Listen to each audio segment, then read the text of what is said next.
రెండిటిని విడదీస్తుంది. ఏటిని విడదీస్తుంది అంటే ఆత్మేది, అనాత్మేది. అంటే ఏంటి? సత్యంగా ఉండేదేంటి? అసత్యమైనదేంటి? రెండిటిని విడదీస్తుంది. మీకు ఈ అధ్యాయం మొత్తం కూడా 72 శ్లోకాలతో శోభిస్తూ ఉంటుంది. ఈ అధ్యాయాన్ని మనం ఒక్కొక్క శ్లోకం గురించి చక్కగా మాట్లాడుకోవాల్సి వస్తుంది.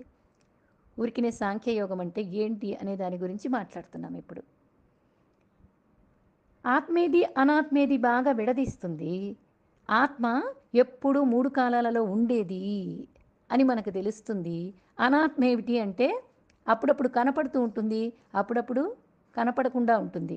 అది మిథ్య. ఉన్నట్లు కనిపిస్తుంది కానీ ఉండదు అని చెప్పటమే అనాత్మ. ఆత్మ, అనాత్మ. ఈ 2 వేరా? 2 ఉన్నాయా అసలు అనేటటువంటి అనుమానం లేకుండా రెండిటిని కలిపేదే